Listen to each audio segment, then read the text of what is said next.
Sa bawat pagmulat ng iyong mga mata sa umaga, ito ay isang patunay mula sa langit. Isang paalala na hindi pa tapos ang iyong kabanata. Ang bawat sikat ng araw na iyong nasasaksihan ay nagpapatunay na may layunin ka pang dapat tuparin. Mga minamahal, ang paggising ay hindi lamang isang pang-araw-araw na pangyayari. Ito ay isang banal na pagkilos na nagaganap habang ikaw ay tulog. Ang bawat hinga mo sa gabi ay alay ng Diyos. Ang kapangyarihang nagpapanday sa kalawakan, ang siyang nagpanatili sa iyong buhay. Ang simpleng pagbalik ng iyong malay ay isang himala. Libo-libo sa kasaysayan ang hindi na nakararanas ng biyayang ito. Hindi mo ito inangkin sa pamamagitan ng iyong mga nagawa. Hindi mo ito nakamtan sa iyong mga plano. Ang araw na ito ay handog na may habag, na may laso ng banal na layunin. Ayon sa mga panaghoy 3:22-23, ang habag ng Panginoon ay hindi nauubos. Ang kanyang pag-ibig ay walang hanggan. Bawat umaga ay may bagong pag-asa. Dakila ang iyong katapatan. Ang bawat bukang liwayway ay nagdadala ng habag na inihanda para sa iyo bago mo pa man hilingin. Ang katapatan ng Diyos ay hindi sinusukat sa taon, kundi sa bawat umaga. Bawat isa ay may lakas para sa mga laban na hindi mo pa nakikita. Mga kaibigan, sa mga ospital sa buong mundo, may mga taong nakipaglaban para lang makita ang umagang ito, ngunit hindi nagtagumpay. May mga pamilyang naghain ng pinggan para sa mga hindi na muling darating. Habang ikaw ay payapang natutulog, puno ng hapis ang mga silid emergency. Ang pagkakaiba mo at nila ay hindi sa iyong kabutihan, kundi sa biyaya ng Diyos na nagpanatili sa iyong paghinga. Ikaw ay lakad na patunay na ang makapangyarihan ay may hindi pa natatapos na misyon para sa iyo. Kapag nagreklamo ka sa mga hamon sa iyong paggising, tandaan, ang pagmulat ng iyong mga mata ang iyong pinakamalaking tagumpay.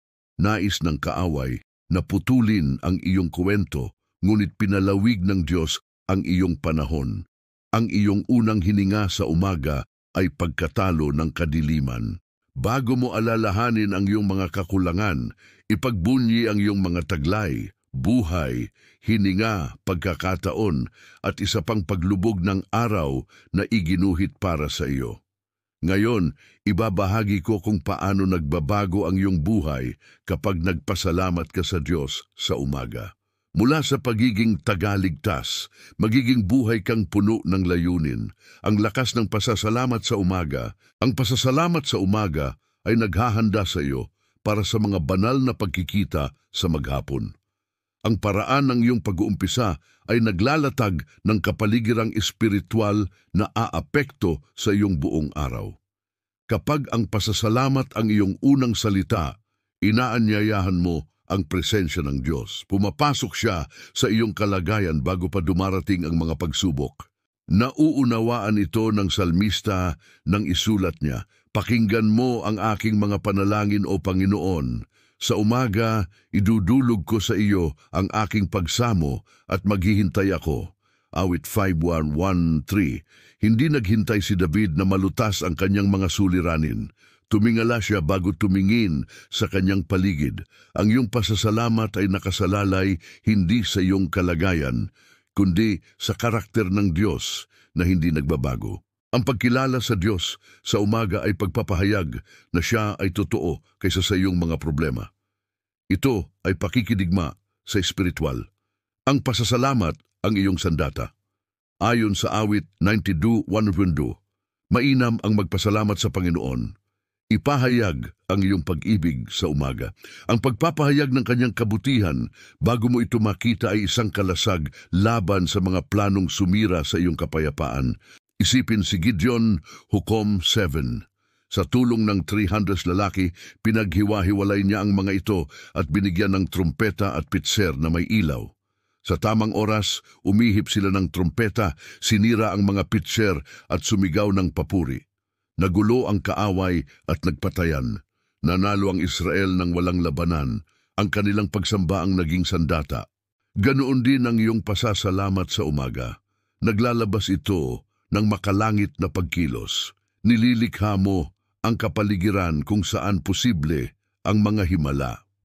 Ito ang dahilan kung bakit pinipilit ka ng kaaway na hindi magpasalamat.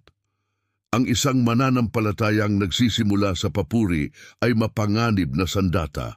Mga bunga ng pasasalamat sa umaga, nagbabago ang iyong pananaw mula sa pagkawala tungo sa mga biyaya.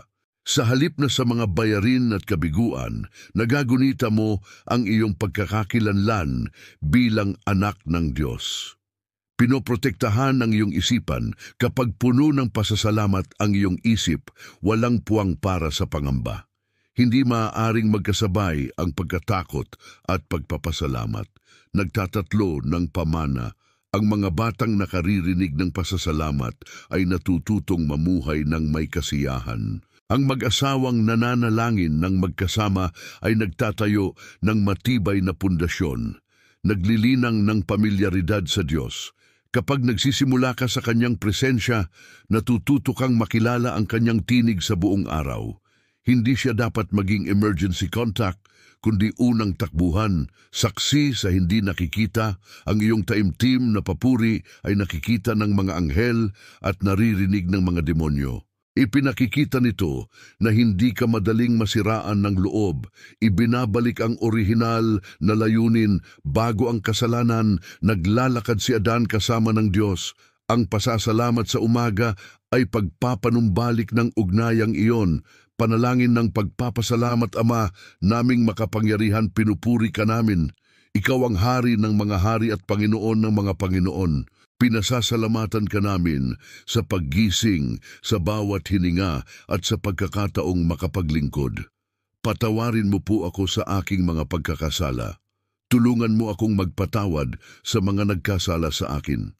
Tinatanggap ko ang bagong umaga bilang handog ng iyong habag. Itinataya ko ang aking mga plano at pasya sa iyong kalooban. Sa pangalan ni Jesus, itinataboy ko ang takot, pangamba, at mga masasamang plano laban sa akin. Ipinapahayag ko na walang armas na babagsak sa akin. Ingatan mo ang aking buhay.